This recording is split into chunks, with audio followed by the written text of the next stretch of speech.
is an amazing thing. So, Shlo, shall we just start?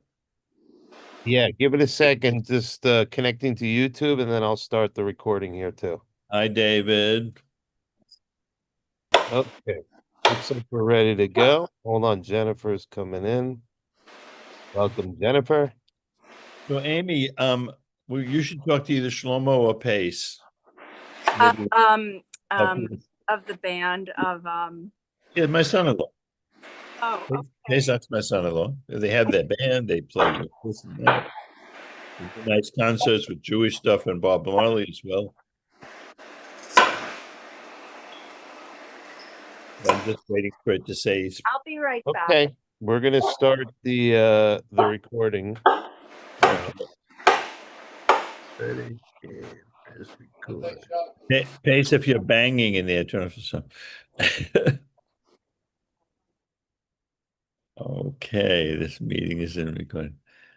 Hello, everybody. Wonderful people. This is Philip Namenworth. Welcome to Creative Spirituality. I constantly think of those terms. During the day, we're doing normal things all the time, and it's possible to say, well, what's so creative about getting up, getting on the bus, having to go to the dentist, and this and that? But on some level, in some way, everything we do is connected to the depth of our consciousness. And sometimes it's not what we do. We can think that one thing we do is more important than another, but it's what we bring to each thing we do. What's the consciousness? Am I bringing an old consciousness? Am I bringing yesterday's mishigas into everything I'm doing today? Or am I trying to stay open and not denying what state I'm in or what's going on in life, not denying it, but saying, okay, how do we bring that state up to a higher place? Because is what is. If you have a toothache, you have a toothache. How you think about what you do when you have the toothache, or may you get better fast, is a different thing. And this ties in a lot with this week's chapters, the story this week, and it's the last chapters in the book of Bamidbar.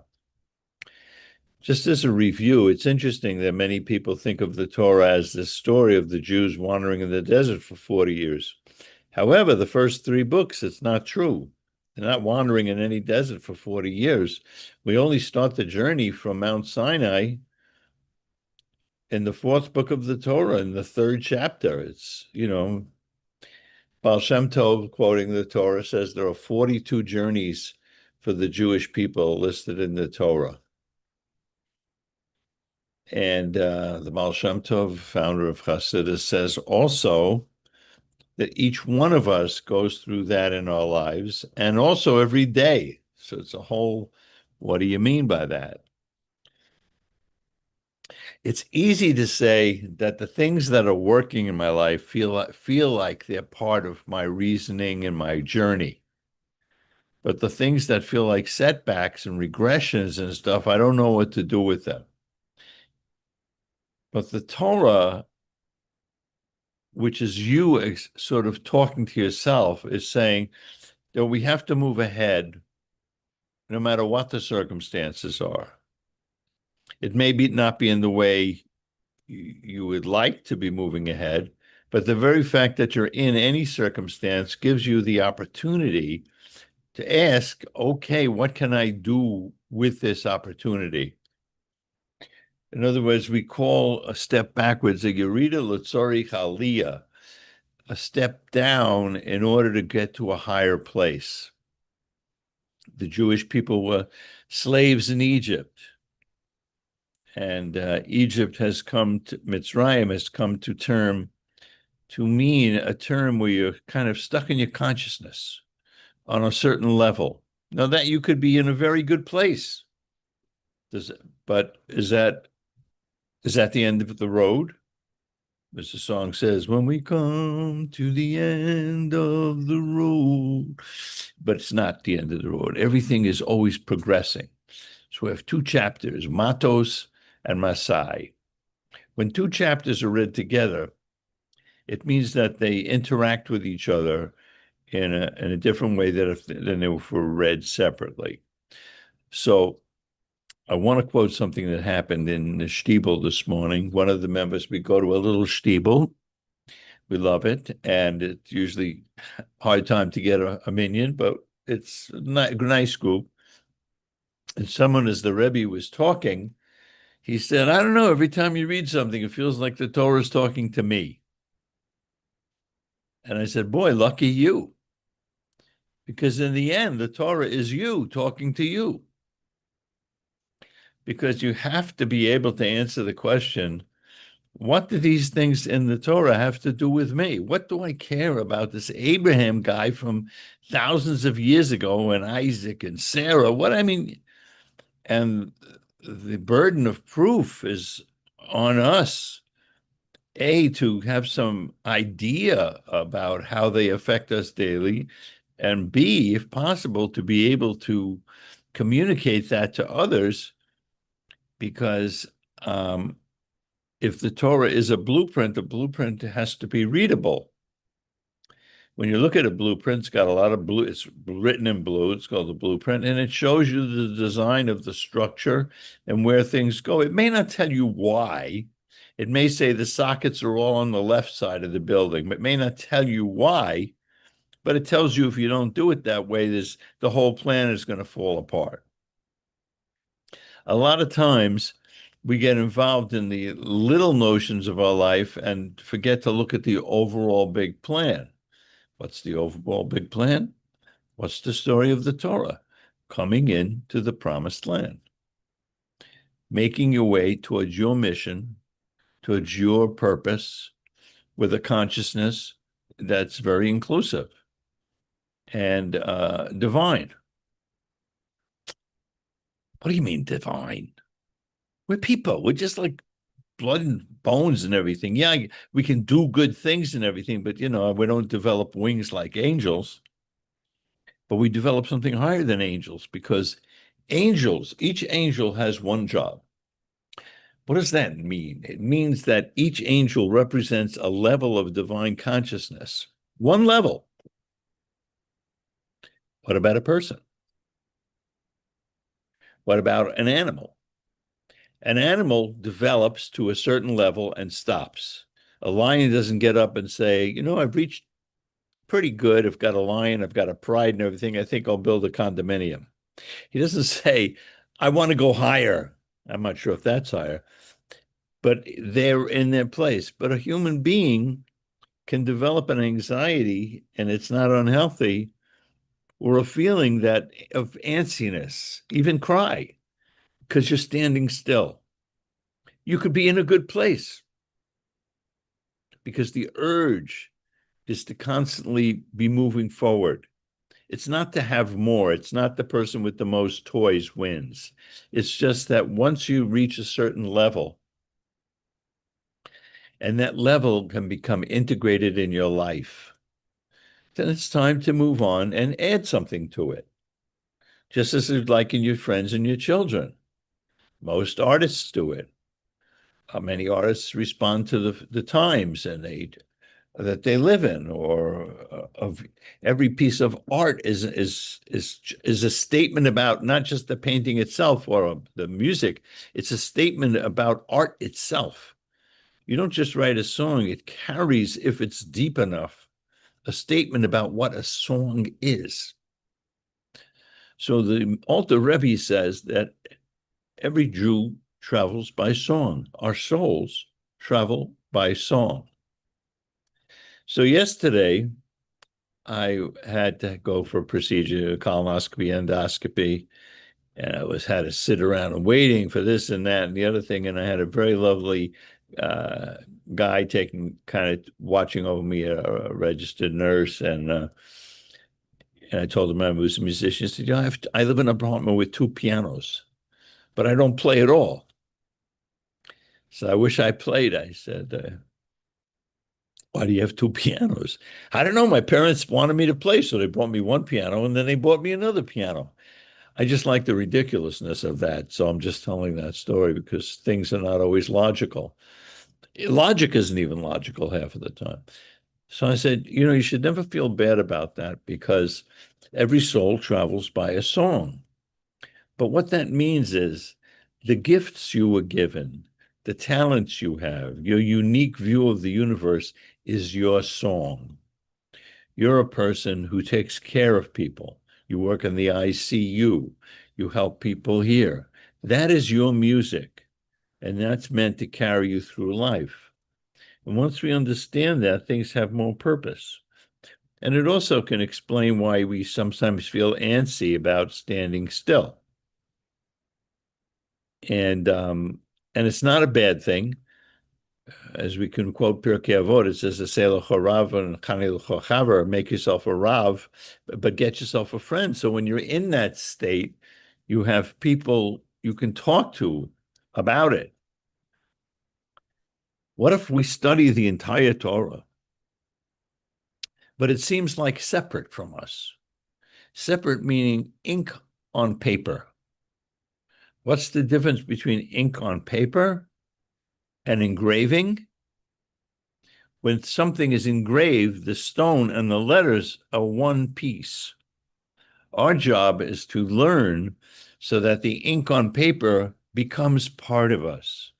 The way we start to view life, the way we can look at ourselves with a little distance because of the space in the letter hey and say, okay, that's how I'm looking at things, but is that appropriate? And not immediately jump into immediate responses to everything that comes with it, comes at us.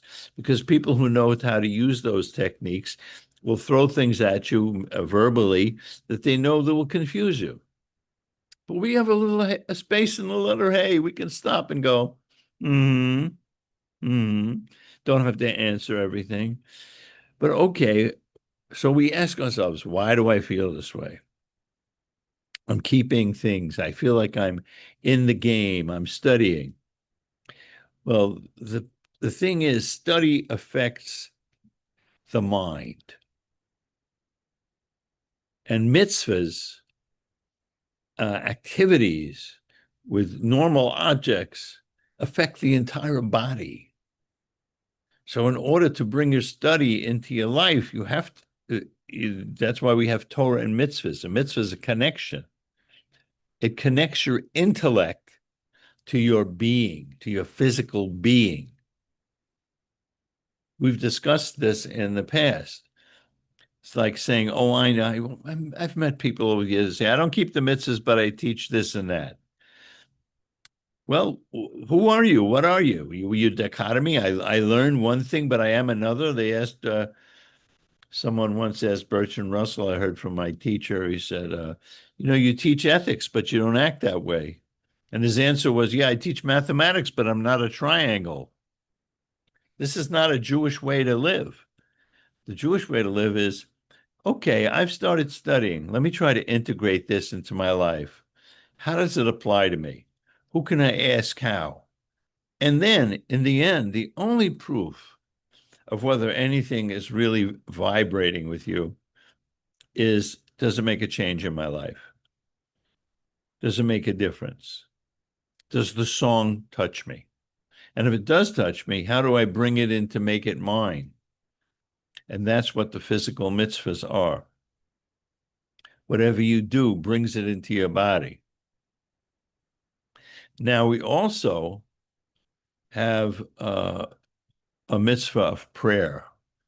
We talked about the Karbanos, the third book of the Torah, 3 of the 5, the middle book, which is like the pivoting place, is about these sacrifices that when you first start learning, you sort of want to skip them over.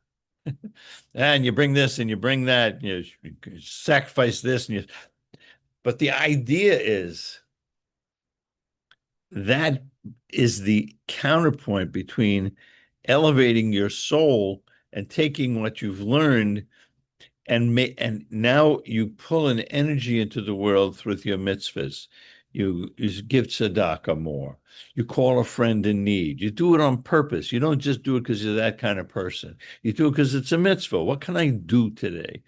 I'll say my psalm. I'll do any little thing. That intention brings it into you. So at one point, you wind up doing things in general, even in your business, that are better for you. But how does it move your soul to another place? Moving your soul to another place and elevating is sort of like saying, how do I make the vessel of my essence more sensitive to the lights that approach me? How do I take in what I've learned? Say we're listening to a teacher speak and they're just telling us something. How do we hold that? How do I make it mine on my level? I know a lot of people over the years, I've seen them, they go from one class to another class. They come out smiling and you say, what did you learn in the class? You had to be there. Did you take any notes? No. Do you remember what they said? No, you had to be there. Well, the point is that you should grab some of that. Find an idea that touches you. And it's not the amount of things that you listen to, like praying on the high holidays. It's not the amount of prayers you say. It's how many you can say with real intention. And since the karbanos, the sacrifices, the elevating of the material and the spiritual and the animal and the inanimate, was elevating the entire world, and in fact, the Parshas in Vayikra starts with Adam ki yakriv mikem, that a person who brings of himself or herself. The idea about an offering is bring yourself to the party. Don't just do it. Yeah, I did it. No. And where do you feel that, whether you're doing it or not? Since we don't have the Beis HaMikdash anymore, it says in Hosea, let the prayers of my mouth be substitutes for the offerings. And there you go. Prayer is very difficult. Study involves intellect. It's like you're learning with your teacher. You're learning with Hashem. Doing is an activity. But when you have to pray, when you bring an offering of yourself, you have to be in touch with your own emotions. The hard ones, the difficult ones, the good ones, and you bring them to offer to Hashem as part of your journey. And this moves the soul and elevates it to be more sensitive to holding more light. Another way of saying holding more light is that, well, I've been studying for 6 months now, and you're saying the same thing, and I didn't understand it at first. Now I understand it. Why? Because you become more sensitive. When a person starts learning deep spirituality, first, the words that enter, they can enter, but they're entering through layers and layers that we've built up. At some point, it cracks through, and the same thing you heard 6 months ago rings true on a way that you can feel it. If you're learning to play Mozart or something, or music, and first you learn the notes. What's the name of the piece? What's the tempo? What's the fingering? And then you start asking, well, why did he write this? What is the phrasing? What is the feeling? Why is this passage here and there? Why is this repeated? You understand it in a different way because you did the mitzvah of learning the craft. Torah and mitzvahs are part of the technique of learning the craft of talking to yourself on the highest level. When you do that, you become much more sensitive to the way other people operate in this world. It doesn't become as important to you that you get your way. You can make room for other people, whether you even not agree with them. You can even love those people who vote for someone else. Surprise, surprise. We live in a world where our enemies, the radicals, know that the main thing to do is to get us disagreeing with each other. The Torah says we're one. And oneness transcends, since we're all different, says no two people have the same face. Oneness transcends our differences. In fact, the Chinese have what's called yin and yang. One's one way, when the yang and yang have more trouble than yin and yang. Because when two people are very much the same, it of course sometimes causes problems, and then you have to find ways to work that out. We always sort of have an idea, wish people would go with us or be more pleasing to the way we want it to be. But the fact that Hashem put you with that person is to understand that perhaps is a part of you that you need to connect with. So matos and shevet are two words for tribe. A mata is a tribe. The matos are called the tribes. The shvatim are called the tribes. But what they really mean also is a branch that's been cut from a tree or on a tree. A shevet is still moist. It's still connected to the tree. A matos is hard. It's a staff. It's Moses' staff. And what is it? It's your basic principles in life. And those must stay firm. Now, one might say when they hear that, well, how can I be flexible and respond to everything if I'm so, I'm stuck in my way? No, a basic principle that one is that your foundational principles remain solid, and two is that you move away from evil and toward good. Do not change. And that stability gives you the ability to have tremendous flexibility. Because you might think, a lot of us are older. I'm not changing. It's the end or whatever. It's not true. Every day you've got a new set of resources, a new set of thoughts. It may not be an easy thing, but you're put in a position where your job is to figure out how to navigate this section of life. And the Torah tells us that. One of the things it says is that you're going to have 42 journeys. Now, if you've been following along, there's a lot of mishigas at those journeys. The waters of Meribah, Moses hits a rock instead of talking to it. The spies complain about the land. Korach wants to take over. It's like one mishigas after the other, right? And it only starts when we actually go on the journey. Now, it must be necessary for us to get to the promised land to understand the stories of the Midianites coming against us, of the bravery of Pinchas. Because in everybody's journey, there are going to be setbacks and regressions.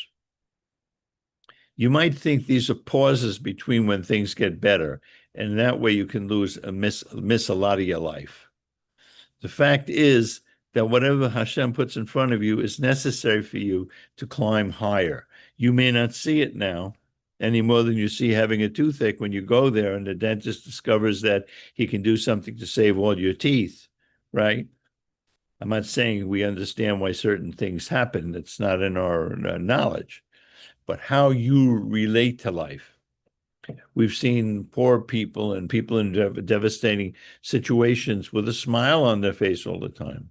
And then you meet people you think have everything who are always kvetching. They don't have enough. It's never enough because they want more. You are more. The Torah is saying, I created you in a divine image. You are you're the image of Hashem. You've got everything you need. But the way the game is played, unfortunately, is that God's presence is concealed. So you have the lovely ability to reveal it in every situation. So even if one's going through a difficult time, one can find some way of finding something in it or just getting through it in a better way.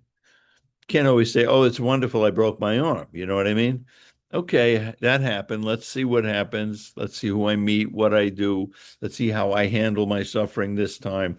Whatever. Because you have to know that even the wrong decisions that you make in your life, and many people blame themselves their whole lives for the decisions they made that they're not happy about. Even the wrong decisions in your life are only temporary setbacks. And a temporary setback is just a springboard to get you to move higher than you would have before. So those are everything. And this is one of the sort of comprehensible things about what the Torah's idea of oneness is. God's oneness doesn't just mean that there's one God. It means that everything is a oneness because God's energy keeps everything alive. Or as the Kabbalah say, everything has a soul. It doesn't mean it has the same type of soul as a human, but it means that it all has the same energy that creates the world.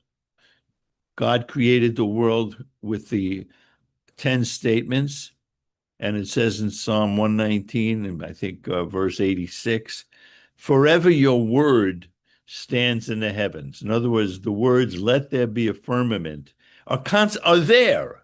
They are still providing energy for the world's existence.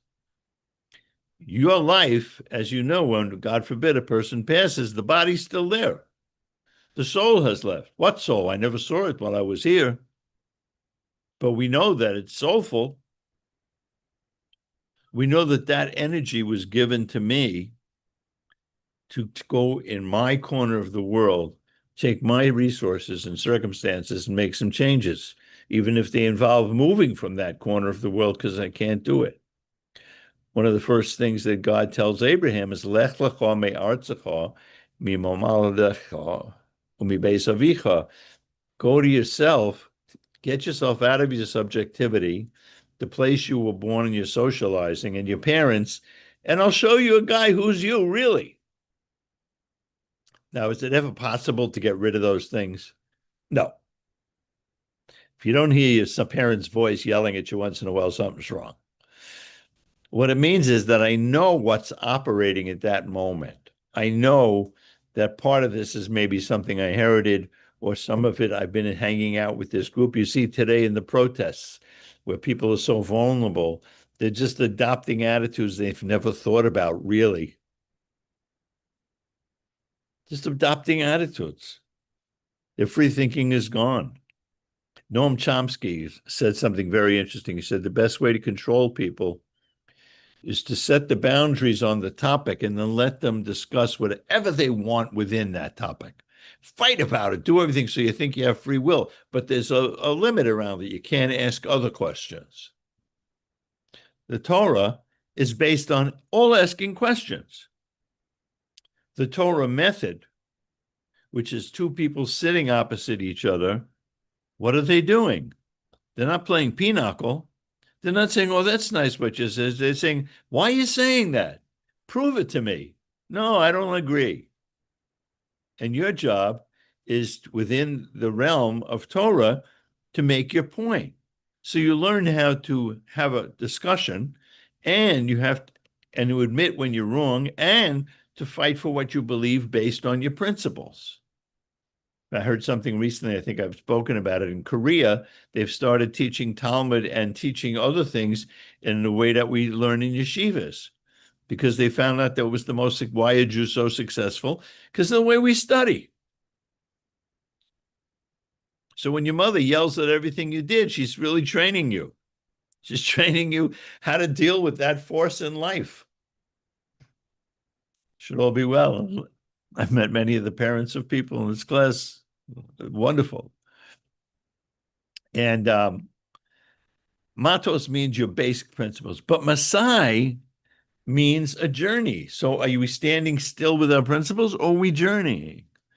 Well, some people say, well, these are different times. We have to grow with the times. We have to live with the times. Some things change about time and some things don't change about time. The basic principles that Hashem created the world, and that you have a soul and a mission, and that you matter, never change. The situations you find yourself in are meant to expand your ability to hold divine consciousness. And even though we don't talk much about the world to come, in this world, Torah and mitzvahs can change the world. In the next world, after the world to come, you can't make Torah and mitzvahs change the world. It's there. However, what you do in this world, that not that we think about it so much, makes you more sensitive to what's coming later. But we're not like other people who live for the later. We live for the now, because the now is eternal. Hashem, it says, the name for Hashem is Hu Hayov, Hu Havev, Hu Yiyeh. He was, he is, he will be. All one at the same time. For us, we're like a person in a boat going upstream, and the boat sees what's in front of him. But the more divine consciousness you have, the more you become like a bird, where you can look down and see where the boat came from, where the boat is, and where the boat's going. You get a broader view of the world. And this is the only way to see if this works for you or if this is even true, is to make some sort of commitment. It doesn't have to be big. I'm going to light a candle on Shabbos. I'm going to turn off my phone for an hour, whatever it is. Because what you, as my teacher, Rabbi Jacobson, once said to a group of us, I am who I am because of my commitments. He didn't say because of my study. He didn't say because I worked for the Rebbe. He didn't say anything. He said, I am who I am because of what I've committed to. And all of you who have happy areas in your life and your music and stuff have committed to something, and that commitment opens your doors. It's a very interesting thing. There's a period where you can't tell the difference whether you're hanging on, but you think there's a doorway out, so you keep hanging on, or you say, I can't see any way out of this. And yet I believe that Hashem is taking care of me right now in the mess that I'm in. That's a transcendent part. That attitude opens a door that other attitudes can't open, and blessings flow through tremendously. You know, you could say, I'm having faith in this, but I know they're going to rescue me if blah, blah, blah, blah, blah. We've told the story a million times of the person in the flood. He's drowning, and he says, I only want God to save me. A boat comes along. He says, no, I'm not getting in. I'm waiting for God to save me. A helicopter comes along and says, get on. He says, no, I'm waiting for God to save me. And he drowns. So he goes up to heaven, and God said, what did you do? You drowned. He said, yeah, but I had so much faith. I waited on you to save me. And God said, I sent you a boat. I sent you a helicopter. What's with you? We're surrounded by boats and helicopters. Whatever Hashem sends you is meant for your benefit. How you use it depends on your own refinement of things. When a person is engaged in a career or something that they've been involved in, Jennifer was in the theater, you get a sense of what's going to work and what's not. If she's fixing a garment and she knows that someone did this, we know it's going to only last that evening. I wouldn't know it, but she knows it because she's committed to it. I know if I if I'm trying a song, I'll tell people these lines aren't ready yet because I know they could be better. But if I put it out there and say, oh, it's okay to have a couple of lines that don't work, that's not good enough for me. If they're not the best lines, that's not my fault.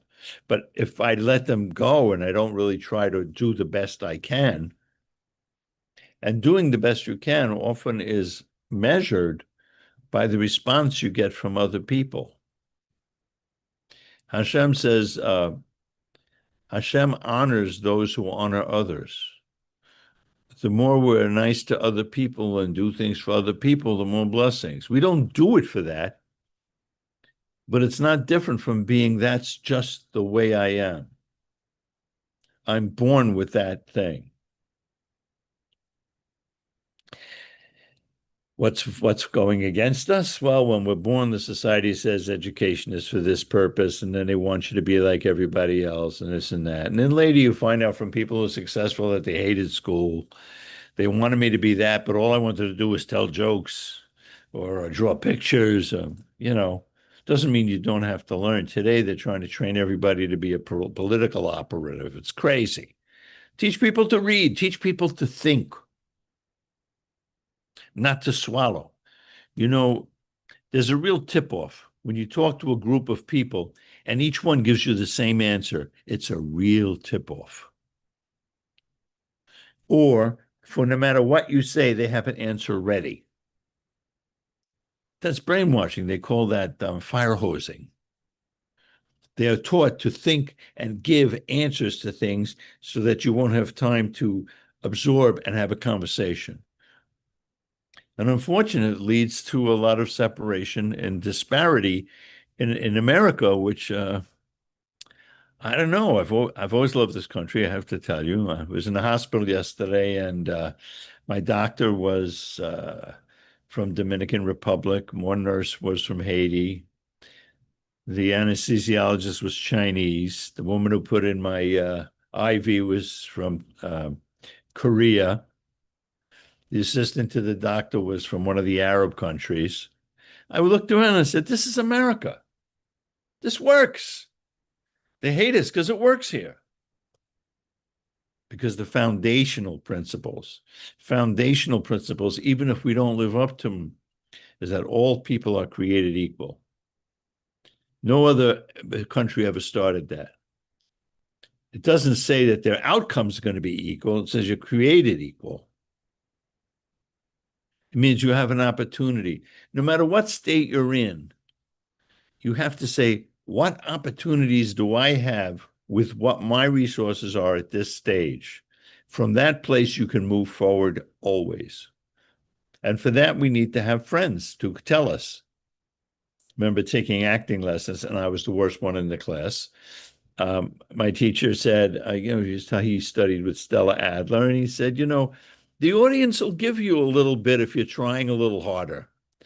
But if you're trying to be Robert De Niro in your first little part, they're not going to give it to you. No one's going to like it. In other words, if people see you struggling, you're playing a new instrument and you're really going for it, but you don't have it, but people dig it. Yeah, you're going to have it. Or if you're struggling with a concept, take any concept from the Parsha. The concept, what does it mean that I'm connected to Hashem and that energy? Sit with it. Think it over in your brain. Don't just hear it. Sit for 5 minutes, meditate on it, and go, what does that mean? We all have this energy in us. That's Jewish meditation. Why? Because it also teaches your brain how to think. Now, of course, you have to learn to think on your feet. As Daniel Kahneman said in his wonderful book, Thinking Fast and Slow, there's two types of thinking, A and B. One is from crossing the street and a car's coming, I better get out of the way. Another is for deeper things where you really need to think about them. The problem, he quotes, is that a lot of times we use the quick thinking for things that really need more thought. I personally think that comes from the habits that we've grown. In this situation, here's how I always act. Instead of just taking a second, instead of not answering back to someone. You don't have to answer everything. I'm not suggesting that as a way of being. I'm just saying you have such freedom. It says, Ein ben horin elo la'osik b'Torah Talmud Torah. There's no free person except for one who's involved in Torah. It doesn't say that everybody who's involved in Torah is free. It says you'll never get free unless you learn how to use your brain, your body, your soul, your interaction with other people, your interaction with yourself, and your interaction with heaven. Because your personal interaction with God, or however you think about it, is your business, and it's your job. You can't just say, I'm spiritual. You could. I'm spiritual. What does that mean? It's like saying someone comes into you and they're doing a play and they want you to invest. I love the play. I'll tell everybody about it. But you don't write the check. You don't write the check. A lot of people want to do things, but they won't write the check. They won't show up for you. They won't go out of their way. And we do it ourselves. How do I become the person that can write the check? Well, we have to make our choices in life, but when we make our choices, we should try to follow through. I have some very friends, I wouldn't call them simple, but I said they're much more easygoing and much less intellectually oriented than I am. They show up whenever. They say, I'm going to show up. They show up. They don't check their schedule. They say, oh, you need help? I'll come. You know, that ability to be there. And of course, everybody's going to have a million excuses, but we have to have a bottom line, and we have to have that bottom line will give you the ability for flexibility. Because when we come into the land, we're going to want to not just be there, we're going to want to increase the level of the land. So all of these chapters in this whole fourth book of the Torah are getting ready to bring you into the land where right now all the rest of the Torah takes place in one place, where we wound up on Chukos in the fields of Moab opposite Jericho. The whole rest of the Torah takes place there. I think it's 15 chapters. I got to watch out for the spies in me that say, I want to stay in the spiritual realm. I don't want to interact and get myself sullied.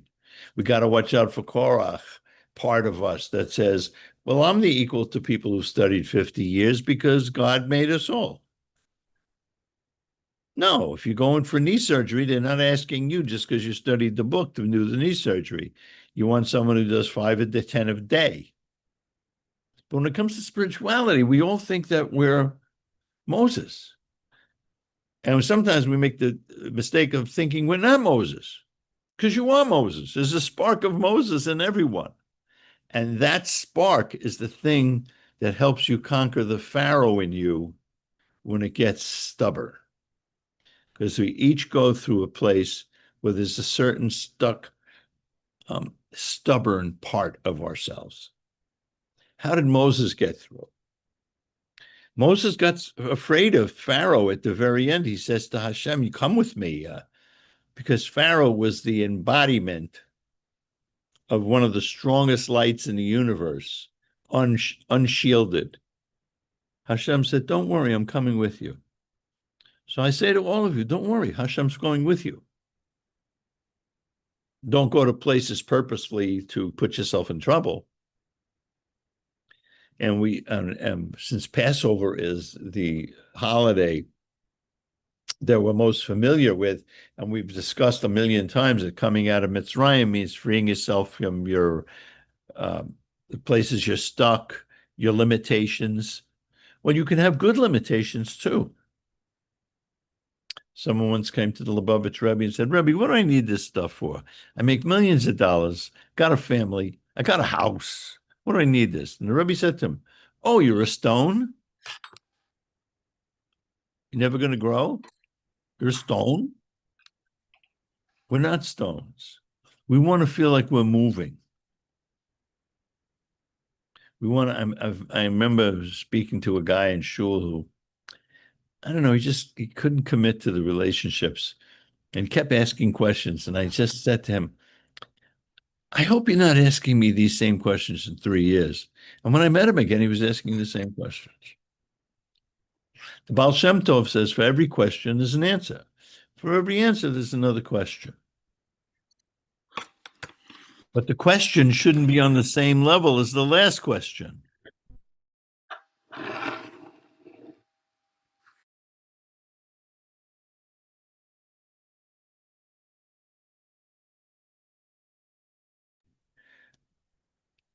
Terutz, which in Hebrew I think means an answer, in Yiddish means an excuse, a back door.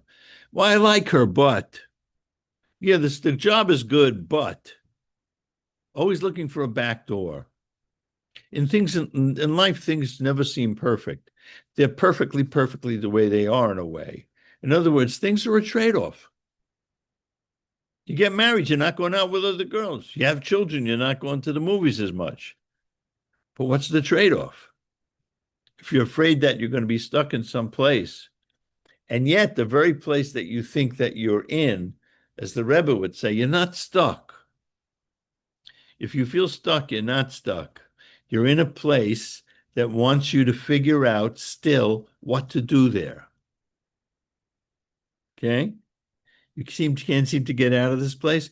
Get into it a little more. See why you're there. Get help from your friends. This group is a manifestation of that. We talked before, people study together. I try to pass on what I've learned. We're here to help each other. because the Torah and the Zohar teaches that the light always flows both ways. I may be speaking, but I'm receiving at the same time. Someone once asked Rabbi Jacobson, well, what do you think of when you're doing a class? It's a good question. How do you make a class? And I really appreciated his answer. He said, you're going to spend an hour with some people. Make sure it's the best hour you can spend. Make sure it has meaning and it's full of good stuff. You may have an idea in your mind that you just want to talk about this and nobody's interested. That's not, I don't even like calling this a class. This is our meeting ground. So, Matos Masai, learn what the foundational beliefs are, learn what the Torah says, fight with the Torah, fight with God, but know what you're fighting. It says, turn from evil and do good. A lot of things we think are doing good are evil. It says a person who would do more good than God asks of them will be more cruel. So you have a lot of groups out there who want to help people and do more good than they possibly can, but the ending is that it's evil and none of their programs work and nothing works. We all do that. I was just trying to help out. I had a friend one time, he told me, you want to help me? Don't help me. I always like that. In other words, if someone needs help, let them ask you. Or you could say, what can I do for you? Because we immediately want to give everybody advice, and that's the normal conversation. Or we relate it to ourselves. Well, one of the things I learned from my teachers, since I've been doing this for quite a while now, 40 years now, when people come to see me, how do I talk to them? I really didn't know. Spent 6 years talking to him about it. And he said, well, if a couple comes to see you, ask them if they're both there on their free will. I love that. In other words, someone didn't drag someone else. Ask them what they'd like from you and ask them if they'll listen to anything you say. In other words, not telling me what to say. You said, people say, I'm going to take you out on a date, and they bring you to a Torah class, first date, and it could make someone angry. It may be the way it's supposed to be, but we're in a period called the 3 weeks. The 3 weeks started on the 17th of Tammuz when Moses broke the tablets and Nebuchadnezzar breached the walls of the temple in the first temple. These 3 weeks are not a time of joy for the Jewish people. They end in Tisha B'Av. The reason for that is it's really quite exquisite. The Parsha and the holidays and everything, as you know from this class and other classes, is that it takes you on an emotional roller coaster. Pesach, we talk about being stuck, being free, the joy of getting the Torah, the mishigas of making the golden calf, sitting in a sukkah together, getting a Torah from Hashem, doing atonement, all these emotions. But it has to cover the emotions that are the most difficult. And those are mourning and the things that didn't work out in your life, especially over the last year, and the difficult parts. This 3 weeks is devoted for you to take some time out and really think about those things. Come to grips with some, see what you can do. Otherwise, it's possible to have a low-grade depression because they're always there. But the Torah's wisdom is so much stronger. It's saying, I never got to do that thing. Look in the mirror, scream, do whatever you want. It's 3 weeks that you got, but don't leave it unaddressed. Because the things you don't know about yourself will speak the loudest at different times. And you don't even know why you're doing them. Mordechai always says, what candle am I? Meaning, which sphera am I closest to? Chesed, Gevurah, Tiferes. What are my inclinations? If you know what your inclinations are, you can then ask, why do I have this inclination? I always tend to want to make peace because I grew up in a house where people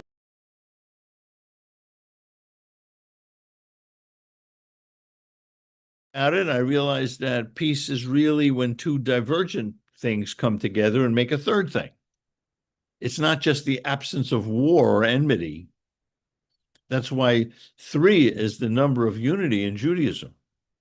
On the first day, it doesn't say the first day. It says Yom Echad. It was one day. Everything was oneness. Judaism is not into sameness. On the second day, there was machloches. There was the possibility of differences, and it doesn't even say that the day was good.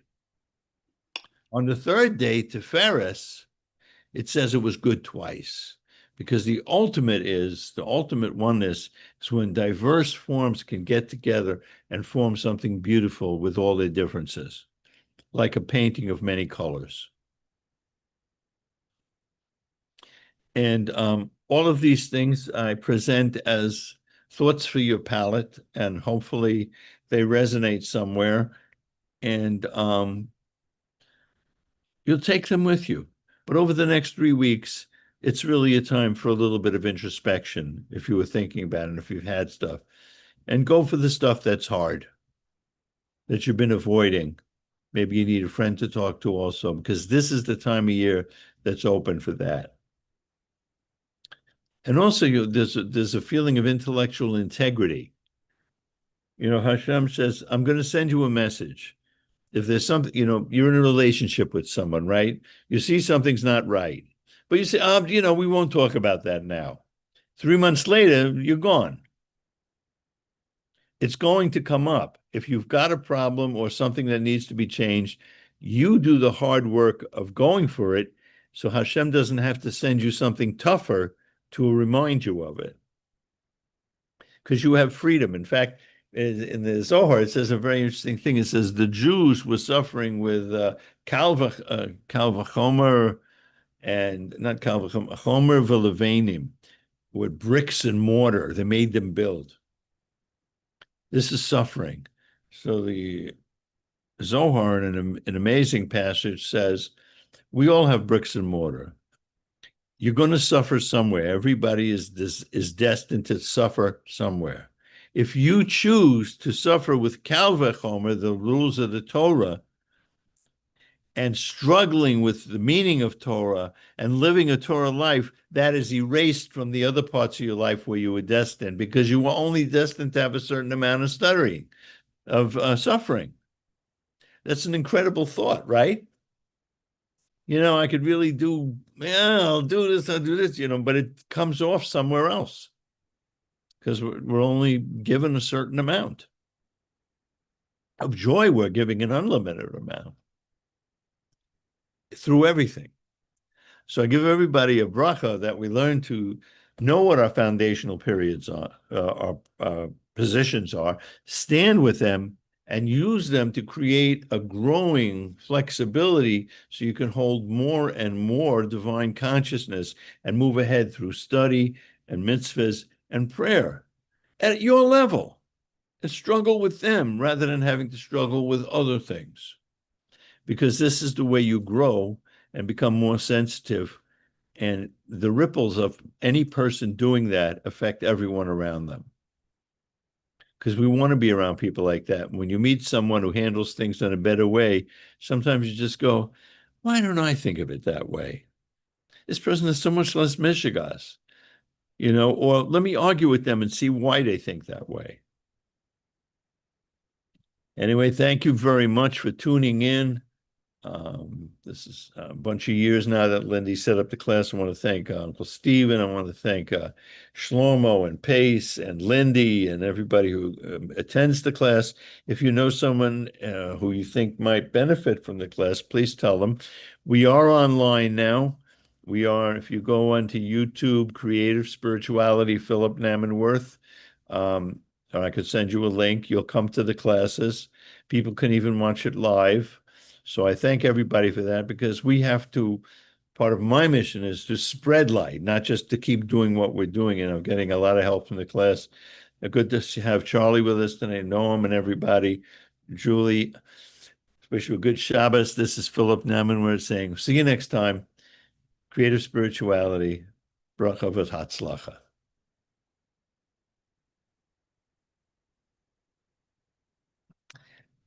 And now for the jokes. Does anybody, then now we can just, hi, Julie, I had a lovely talk with Kathy this week. She's so nice. We had a great talk. It's really terrific.